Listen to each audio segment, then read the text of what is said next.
Hello, everybody. Much for joining me tonight. I am a little late, but it's Tuesday.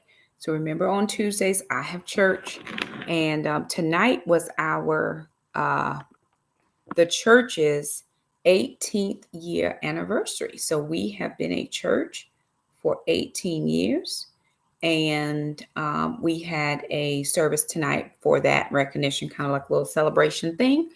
I've been at the church for 17 years. Well, September will be 17 years. And so I'm just getting in from that. So I apologize. Tuesday nights are just hard for me to try to be here on exact time.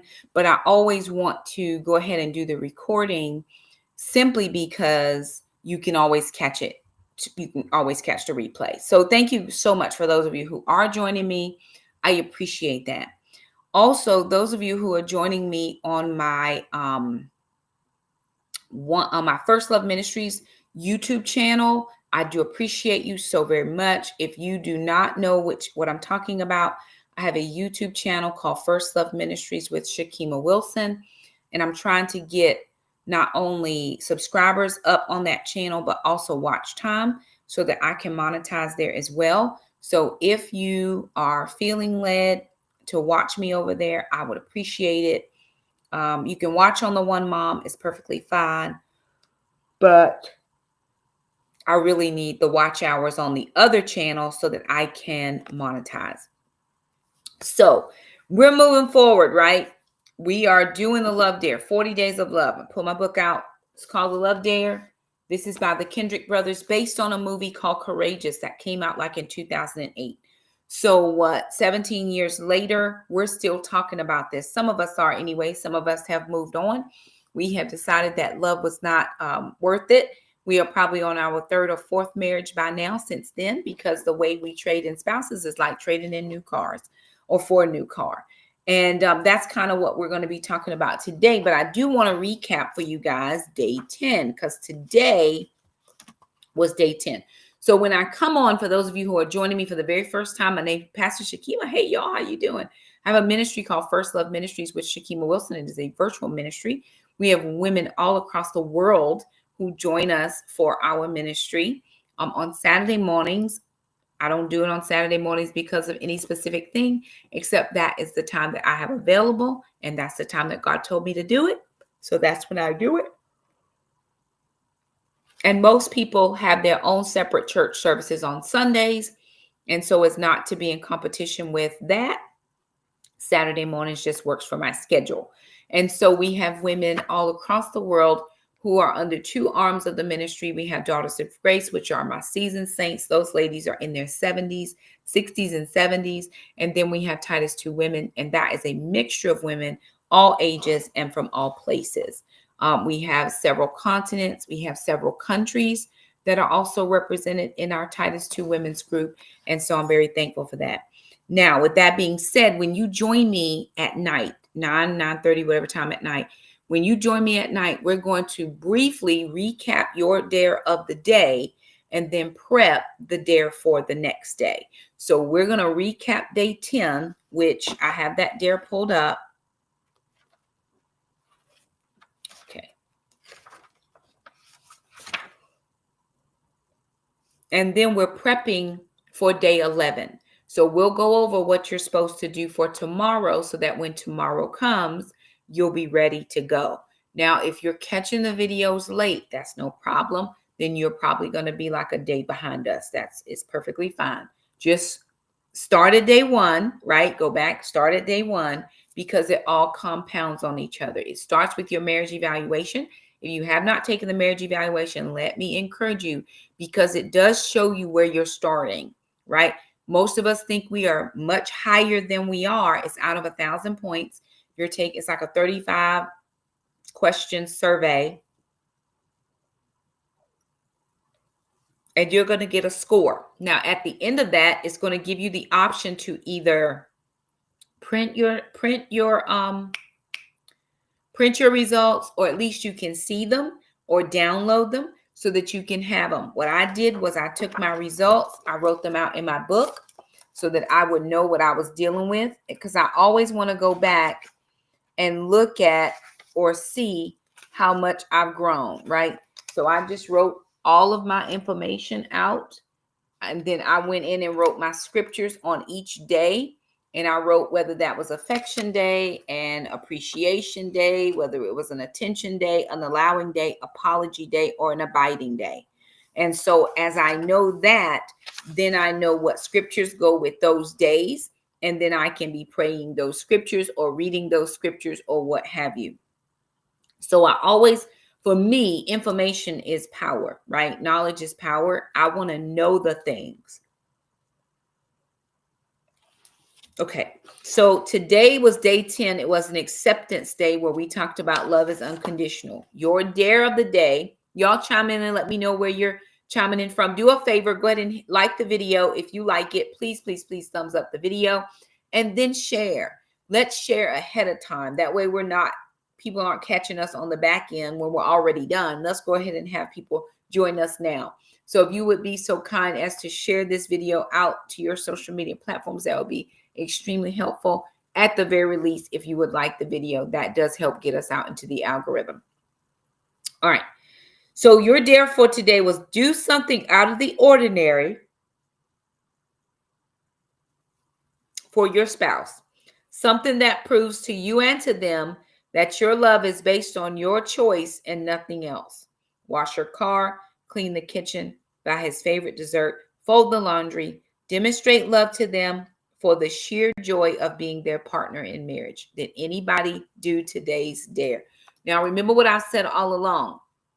The only way to get through these 40 days is to do the dares, or we're just wasting time. We're just, what's the point if we're not going to go ahead and be faithful to what we're doing here? That's the question that we have to ask ourselves. It's always the question that I ask myself. What am I doing here if I'm not going to do what I'm asked to do, right? Now, after you've done it, then you have some reflection questions. Has your love typically been based on your spouse's attributes or behavior, or have you based it instead on your own commitment? And how can you continue to show love when it's not returned in a way you hoped for? So those are the questions that you had to reflect on.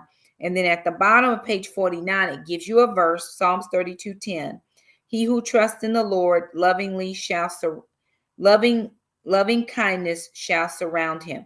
He who trusts in the Lord, loving kindness shall surround him. Psalms 32:10. So again, we get a choice in the matter of whether we're going to love our spouse. Yesterday was an agape love day. I'm going to love you just because. It's the God kind of love. It doesn't have any conditions. It doesn't have an expiration date. It doesn't have where you have to love me this way and then I'll love you this way. I'm just going to love you with the God kind of love because God loves me, and I'm going to emulate what he does. He says, I do what the Father tells me to do. I say what the Father tells me to say, and I go where the Father tells me to go. Should that not be our same mantra of life? If God tells us to love our neighbor as ourselves, should we not also include our spouse? We should, because she is technically our neighbor, and we should be loving them the way we love ourselves, or the way that Christ loves us. And sometimes the biggest problem is we don't love ourselves, or we haven't received freely the love that Christ is giving us, so we don't know how to give it away to somebody else. Okay, that was day number 10.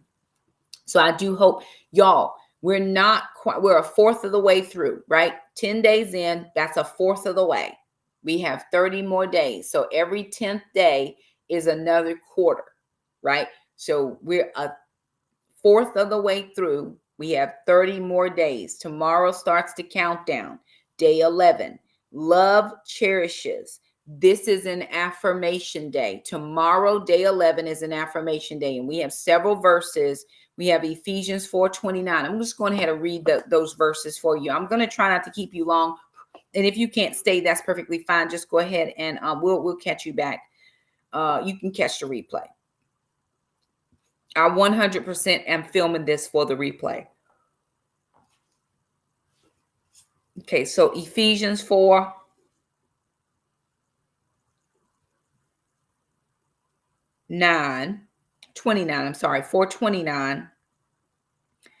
And this is in the Passion Translation, and it says, "And never let ugly or hateful words come from your mouth, but instead let your words become beautiful gifts that encourage others. Do this by speaking words of grace to help them."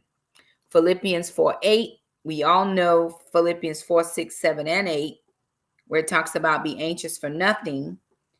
So verse 8 says, "Keep your thoughts continually fixed on all that is authentic and real, honorable and admirable, beautiful and respectful, pure and holy, merciful and kind, and fasten your thoughts on every glorious work of God, praising him always."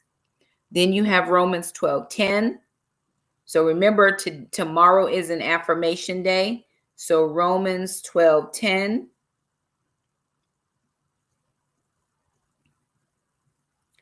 says, "Be devoted to tenderly loving your fellow believer as members of one family. Try to outdo yourself in respect and honor of one another." So here it is. I'm honoring you more than you honor me. I'm respecting you more than you respect me. I'm loving you more than you respect me. And when you're doing it correctly, it then becomes a game. It's a challenge. I'm going to outlove you today. You're not going to outlove me. I'm sorry. I am the queen of loving, honey. You are not. And we begin to try to outlove each other because we love each other and we want to esteem each other better than the other. And so this is how we do it. Okay. And then your last verse was 2 Thessalonians 1:4. Now, when you take the marriage evaluation, I'm not coming up with these verses on my own. After you get your results for each individual day, you have what it is, and then some scriptures that can go with that verse. So that work is already done for you. You don't have to do anything with it. I just chose to write it down on each day so I would know going into that day what my scriptures were. I don't want to make the Love Dare a lot of work on the part of having to look up the scriptures and all that. That's already done, right? But I want to focus on what I'm supposed to be doing for the day, what my mind, my soul, my body is supposed to be doing, how I'm supposed to be thinking towards my spouse. So they went ahead and did a very good job of having that pre-work done for us. You just have to take the marriage evaluation. So 2 Thessalonians chapter 1, verse 4 says, "We point to you as an example of unwavering faith for all the churches of God. We boast about how you continue to demonstrate unflinching endurance through all the persecutions and painful trials you are experiencing."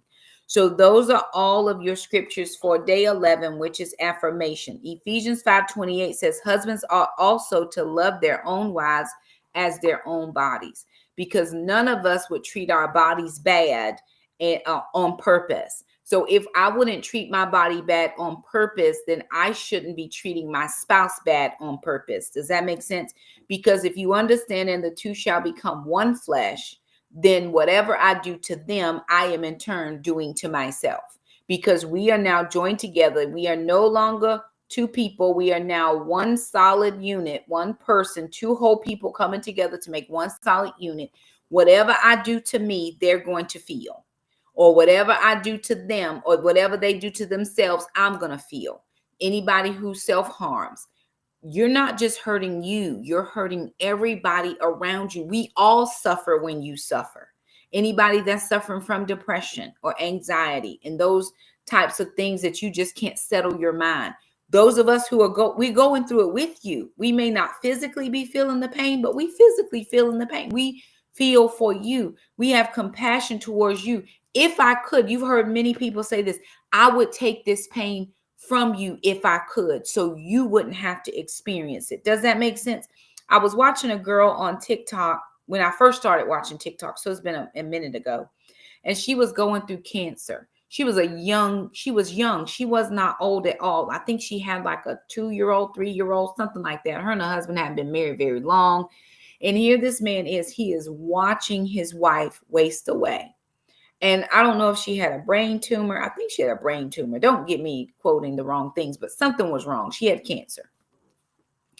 And she starts off being very healthy. And then as she's going through the treatments, I think she had to wear something on her head. I think it was brain cancer or something like that. And so as the treatments move along, you see her slowly losing weight. and slowly losing body functions. And slowly now she can't even get up out the chair. And I think it was one of those videos that I saw the husband said, if I could take this pain from you, I would. Because whether he was going through the treatments with her himself, he was feeling it. I feel everything you feel, every disappointment you go through. You went for the job, you filled out your resume, you did all the things, you did the extra project for the promotion and got passed over to somebody. So you come home feeling a type of way. I was up with you at those hours of the night, practicing and going over your routine and making sure you knew all of your words and helping you with your speech and all that. I was there too. I may not have physically given the presentation, but your win is my win and your loss is my loss. And that's how marriage should be. But marriage is not like that anymore. We are we are dispensable. We are very dispensable. People used to be indispensable. Now you can be replaced. Don't get it twisted. None of us out here better think too highly of ourselves than we really ought to, because all of us can be replaced in an instant. Some people have gotten divorced one minute and gotten married the next minute to somebody else. Listen, that's just, you can be replaced. I tell teachers all the time who never want to take a day off from school or even a sick day because they know they need to be home. They'll be coming up into school, bring the old germs, but they're so afraid that the school is going to break down if they don't show up. And I say to them, please keep your germy self at home. I probably said it nicer than that. Please keep your germy self at home, because what you don't understand is whether you show up or not, school is still going to happen. They just going to put somebody else in that room. You are replaceable. That's it. So don't ever think that you're not, because today's age just tells you that you can. This person had 3 and 4 and 5 and 6 and 7 and 12 husbands. And you like, how in the world can you have that many husbands? I don't understand it. But I guess when you look at people as dispensable, it can happen. But it's your choice. I'm choosing in sickness, health, good and bad, rich and poor, till death do me part. I don't want to particularly go through all that I'm going through with you with somebody else. I'd much rather just stick it out here. He talks about on page 51, because I need to move. Consider 2 scenarios. In the first scenario, this man has an older car. His car has given him trouble, and he takes it to a mechanic. The mechanic says, listen, by the time you spend all the money to get all of this stuff done, you may as well have bought a new car. It's going to need a motor overhaul. You're going to need a new alternator. You're going to need shocks and struts, and your brakes is bad, and all of your starter is gone. I mean, listen, your seats are rusted out. The floorboards are gone. By the time you spend all the money you need to get this car up to par, you would have come out better to buy a new car.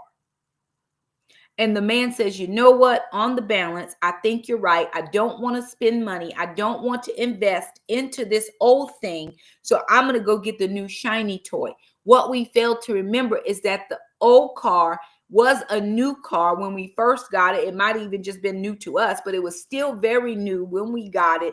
And it will eventually become the old car. So did you really do anything by trading in the old for the newer model, except maybe extend the life of the new model for a short period of time? Because eventually that car will become old and you'll be right back in the same situation. When you look at your spouse, when I look at my spouse as dispensable, I'm now looking at this woman at 60. I married her when I was 19 and she was 18. Now she's 60. Her boobs are sagging. Her butt is dragging. Her belly is hanging over. I'm not even thinking about the fact that I got a beer belly gut and all that. My stuff is hanging a little lower, but I see this young, pretty thing. She's in her 30s and she got the perky boobs, and she just, all is well. She's a 36, 24, 36, and she can back it up and all the things. And I'm like, well, I may as well go get this new model, because we don't want to invest in the old thing. But the new thing could have problems just as well. You can drive the new car off the lot, and before you know it, your check engine light has just come on. You thought it was a brand new vehicle. You got it in the used lot. It was new to you, but you don't know the underlying issues. That's why you need your Carfax. You better get the Carfax, because, honey, we can have a car that's been underwater and we can buff it up and polish it up and make it look real pretty and shiny, and you don't know what's under the hood. You better get your Carfax, or you better get your spouse fax to figure out if what I have is worth saving, worth investing in, because I already know how this works. Like I have put in time here. I've ridden this car so much that this seat has formed to my body. Or do I want to go get this newer model and I don't know nothing about it? I don't know. I was driving we had to go out yesterday. My coworkers and I, we went out doing some canvassing in our neighborhood of businesses, and I had to drive the vehicle. Now I was driving I think it's a Tahoe or a Suburban, which is much bigger than my little Toyota. I'm sitting way up. We're freezing because it was cold yesterday morning. And I'm trying to figure out how to get the heat on. It's got all these buttons. I don't have a car like this. I don't have any of those buttons. I turn on this thing right here, and this thing goes to the red. That means heat. That's all I got.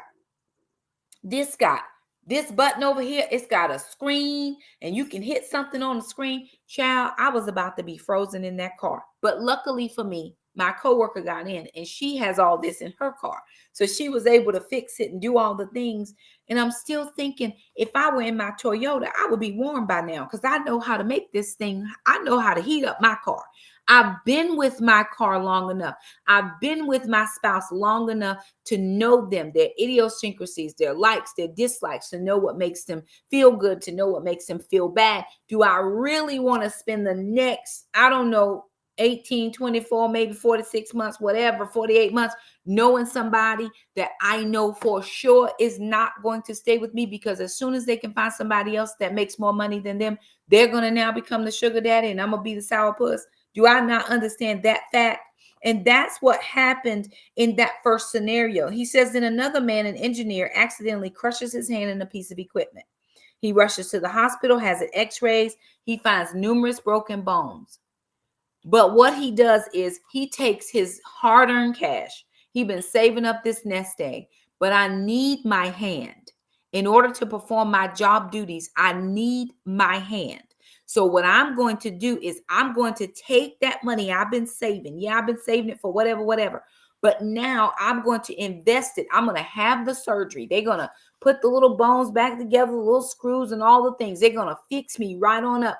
And I'm going to take all the time I need to nurse this thing back together, because this is a part of me and I need it. I don't need it to be broken. I don't need it to work ill. I need it to work back to 100% capability. I'm going to go to physical therapy. I'm going to take the pain. I'm going to do the home exercises. I'm going to do all of the things until I get this hand working back right. The same is true in marriage. I have this spouse. Maybe we're not getting along right now. We're just very comfortable and familiar with each other. We go into counseling. Oh, babe, I understand that we got some issues. I'm willing to go to counseling. Are you willing to go to counseling? Because I'm going to take all my hard-earned vacation money and I'm going to then invest this into us. Hey, we made it through counseling. Praise the Lord. Hallelujah. I saw my faults. You saw your faults. And I'm still sticking this thing out with you. So what we're going to do is we're going to take them kids to my mama house and leave them there for a 3-day weekend. We getting on a plane. We going somewhere that's sunny, that's bright, that got sand and white beaches.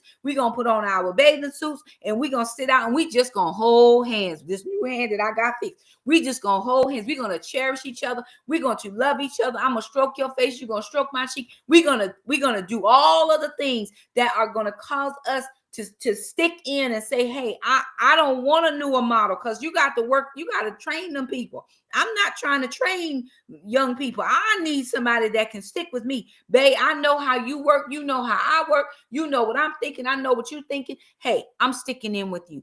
That is the second scenario. So which one do we choose? Because those of us who have been married repeatedly over 3 and 4 and 5 times, and your spouse has not passed away, you just traded it in for the next model, I would wager or venture to say that whatever issues you had with the first marriage, you're going to take into the second, the third, and the fourth marriage, or you have not worked on any issues yet, and you probably don't need to be married at all right now. Get you together. right? So singles, those of us that are single, we desire marriage. These are our moments to get us together. I've had the last 15 years to get my life together. Can I tell you how I spent it? The first 3 years, I spent it very angry at my ex-husband. Mad. Like real mad. Real mad. For real though. I spent the next 3 years, I spent the first 3 years crying on the altar and real mad. The second 3 years, I started to heal a little bit. I started to understand where he was and where I was. I started to see my part in where the marriage went wrong, because I would love to, as many of us would love to, blame it on the other person. But the truth of the matter is they had their part to play. I had my part to play. And there were days when I didn't play my part just right. There were many, many days when I didn't play my part just right. I would never tell anybody on any platform and in person in your face that it was all him. I had my issues as well. So that's the first 6 years. Crying, mad, the next 3, trying to figure out what I did. And then I spent the last 9, because it's been 15 years. I spent the last 9 years really getting in the face of God and figuring out what marriage is supposed to be. Why would you do that, Shakima? You don't even have a boyfriend. You got that right. And I'm not going to have one for long, because we're going to be together, and then we're going to really be together, because I'm too old to be dating you for 3 and 4 and 5 and 10 and 12 years. I saw the little lady on TikTok open up her vows, blew the dust off, and she been had that thing so long. No, sir. I am not about to play this game with you. I know what I want. I know where the Lord is calling me and where I'm going, and you either going with me or you ain't. So we not about to play no games. So get it together. But I've spent the last 9 years getting myself together before the Lord. Can you show me how to be an effective wife? Can you show me how to encourage, how to edify, how to exhort, how to lift up my husband, how to be his shoulder when he needs one, how to be his safe place when he needs one? Can you show me how to do my part, how to bring my things to the table? Maybe he don't need me to bring nothing to. What does he need me to do where the table is concerned? God, just show me all of that. Can you show me how to be kind and have a gentle spirit? Because that's what I'm praying for. Can you show me how to be good with my words? Because I don't want to attack and always make him feel like he's not anybody. Can you show me how to love him the way that you love me, God? Because I am incapable of doing that on my own, but I do know that you are the one who is capable of showing me, teaching me how to love him the way that you love me. Because God, I know I'm raggedy and you love me. So can you teach me how to love him when he be raggedy to me? And I spent all of that time. Well, Shakiba, you single, you don't have no problems. I don't. But if I were married, I would still be asking God the same things. You are married. You have the prize. You have what you sought after. You have it. Now, why not invest into it? Why not say, you know what? We're going on a marriage retreat every year. I don't care. I know we got kids, but we taking these 3 days and plan it out every year. In the movie, the Tyler Perry movie, Why Did I Get Married? Every year, those couples bought into a timeshare, and they would go on vacation every year with each other for a few days, 3-4 days, and they would do marriage stuff, exercises, and talk about it. Why did I get married? We need to evaluate why we got married, because some of us don't know. Some of us got married because we wanted to do. I get that, but it's not going to always be that. So it has to be more than that. Those of us who are old enough to know better by now, that better not be the reason you get married. As much as I desire a physical, intimate relationship, that's not enough for me to marry you. If that were the case, I could have been married already by now. That is not enough. I need something else. I need mental stimulation. I need to be able to enjoy you when the kids are gone. I need to be able to take trips and go places and be able to pour into people. I need to volunteer together. We need to go feed the homeless or whatever the case is. But it just can't be that physical thing. But the physical thing is very good. And it can be enjoyed in the context and the bonds of marriage. And we should. All right. Okay, I'm going to move on. Okay. Marriage is a beautiful mystery created by God, joining 2 lives together as one. He said that on page 52. He talked about It's not only a physical, but it's spiritual and it's emotional.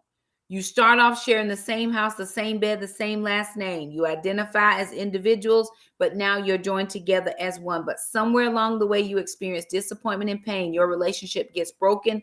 The sobering reality that you married a very imperfect person. However, this, however, does not change the fact that your spouse is still a part of you. Ephesians 5:28 and 29 says, husbands ought to love their wives as their own bodies. He who loves his own body, he who loves his own wife loves himself. For no one ever hated his own flesh, but nourished and cherished it. He talks about that means to make warm. And he gave you the analogy of a baby. When a baby is first born, it pops out of the mom. It is naked, it's cold, it's shivering, it's shaking, it's in a new environment. It don't know anything. And what happens is the nurse or the doctor take it away, whisk it away, put it in the incubator, wraps it up, and the baby still maybe not content until it gets to the mom. The mom has the ability to make that child feel warm and at ease. She can bring it to herself. When babies are born premature, they now have determined that if you would do what's called skin to skin contact, that baby thrives. The mom pulls her shirt down. The baby has no top on, just a diaper. And they put that baby skin to skin with that mom, and the heartbeat becomes the heartbeat of the mom. The dads can do the same. The dad doesn't have a shirt. He puts the baby, then they put the blanket on top. The baby's body warms up because of the parents' body temperature as well. But the same can be true of your spouse. You can do skin to skin. There's nothing like having an intimate experience, and after everything is done and you're laying there, your head on his chest or his head on yours, and the heartbeats become synchronized. We just resting in this moment. We're just enjoying this particular moment with one another. Yeah, we got to do all the things and clean up and all that, but for this one, just don't move. Let's just stay here. Let's just cherish this one moment. And you can have those moments all the time and it not be intimate at all. There are certain spouses. I remember when Celine Dion was married to her husband, Angelio, whatever his name, I forget his name. Angelio was his last name.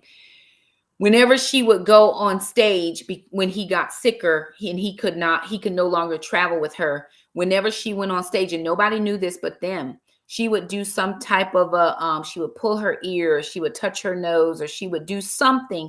And that was their code for, I'm thinking about you. I know you're not here with me, but you're on my mind. You're never too far from me. This is for you, babe. However, they talked it out, because I know I've heard her in an interview before. She was telling that story. But couldn't it be something between a husband and a wife that you have your own little signal? There's a little trend on TikTok where the wife will send her husband a steamy text message while he's in the middle of a family function, and you can see the husband, he just sees, it says wife, and he's scrolling, and he sees the thing, and he goes, and he's still trying to, be in the phone. He don't want nobody to see what his wife has sent or said, but he's like, oh, right. So those moments that you could experience in intimacy don't have to just be in intimacy. There can be such a connection between a husband and a wife that you all have your language that you speak. And I pray that over all of us. Okay, says much of the cherishing can be done in how we gently touch our mate in a non-intimate way. Again, the most favorite activity I will ever enjoy with my husband is having my hand held. I love just that closeness, because we may not be in a position to go and do anything other than that. But that keeps me close. That says, hey, I'm your connection. When you don't feel safe, I'm here. And if I didn't feel safe, he would squeeze my hand. Or if there was nervousness, he would be able to squeeze my hand and let me know, I got you. You are perfect. Don't worry. We're as long as we're together, we're okay. And so where is that for your spouse? On 53, very briefly, because I'm going to jump into this dare. He says, remember when you show love to your spouse, you are showing love to yourself as well. But there is a flip side to this coin.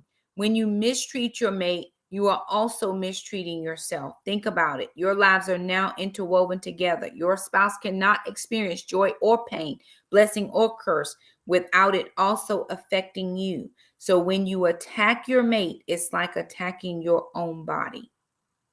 It's time to let love change your thinking. I have to think that every time I say something that's going to be a cut down, I'm really cutting myself down. And it's probably saying more about my insecurity as a woman, as a wife, as a person, that I'm attacking him. Well, where you been? Oh, you been at someone who you been looking at. Now that's all steeped in insecurity. He can't go anywhere because you're insecure about your body. Well, let me just tell you, there are some people out here that love BBWs. Honey, they do. I didn't know it when I was a big girl, but there are people out here who don't want no skinny chick. They want them a big girl. My grandfather was probably, my father's father was probably on a good day, maybe 130 pounds. And my grandmother at her heaviest probably was about 700 or 800 pounds. And he loved that woman. Loved her. Loved her. 5 kids worth. I believe it's 5 of them. Might be 6 or 7, child. I can't count. He loved her all and loved her until the day he took his last breath. Just loved her.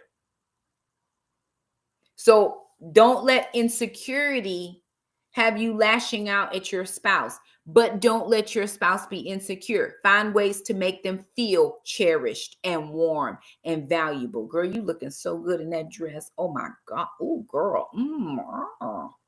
Or, babe, let me check out them pecs because you wearing that armor all, that Under Armour. You is wearing it. You is wearing. Okay, where you get that? Oh, did I buy that for you? Very nice. You know what I'm saying? We have to find ways to make our spouses not feel insecure. Because when they're secure in us, we can be secure in them. All right, I'm going to move on. The last thing they say on this, and again, you're going to have to go back and read this. I'm only hitting a few highlights. When you look at your mate, you're looking at a part of you. So treat her well, speak highly of him, nourish and cherish the love of your life. So for tomorrow, day 11, your dare is this. How can you warm the heart of your spouse today?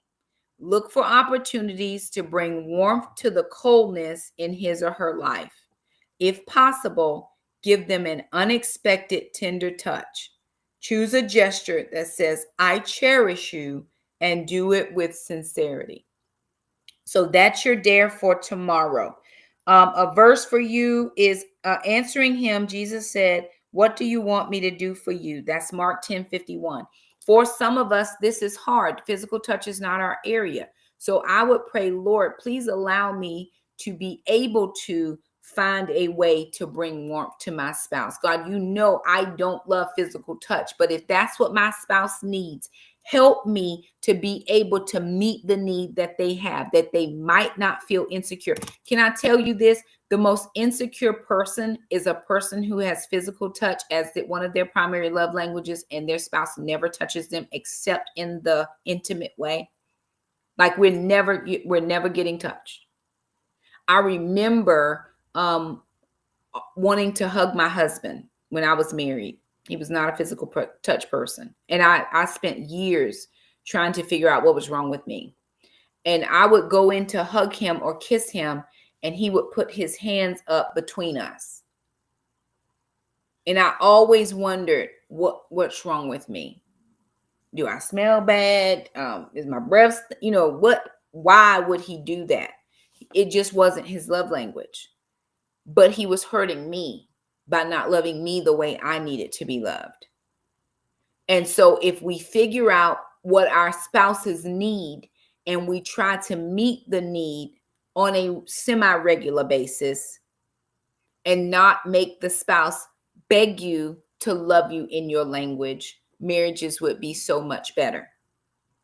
On page 50, I think it's 54, this is from one of the people who did the dare. This is Nadine. She says, some dares seemed also almost impossible at first, but the reward has been so much greater than the risks and the setbacks. So there are real people. If you have the book, if you look at the bottom of the book, Michelle said, we both promised if we ever fall off track, we will both do the Love Dare all over again. That was Michelle. So if you look at the bottom of some of these pages, you have different couples or different people that have said things after they've done the dare. I intended to see this through and change myself for her in our marriage. That was Steve. That's what Steve said after he did the book. Cheryl said, I never dreamed I would learn so much about myself along the way. So again, while you're daring your spouse, this totally is about self-discovery. It's about understanding how you love or how you don't love, or how you have missed an opportunity to love. So I'm rooting for you. I'm rooting for your marriage. I am in it to win it for you, but you have to be in it just as much, if not more than I am. So my encouragement is get the book, read the day. It's not very long. It's 10 minutes at max. You can read it very simply, and then you can jump yourself back into to do the dare. Give yourself and your marriage 40 days. Well, we actually only have 30 more to go. Give yourself and your marriage 30 more days. And if at the end of the 30, it's not what you thought it would be, then move along with whatever plans you had before you started the 40 days, because nobody's going to be able to stop you after that anyway. So I love you guys. If you all would do a favor, like the video, share, subscribe to the channel if you haven't, or follow on either platform that you're following on. We would so greatly appreciate it. I will be on time tomorrow night because I do not have church. So thank you again for being gracious and waiting for me. I don't think I'm going to get my workout in for the night because I don't have enough time. So I'll be starting 75 medium again tomorrow, right? Tuesdays get me. So anywho, love you guys, and I will see you all tomorrow night. Bye now.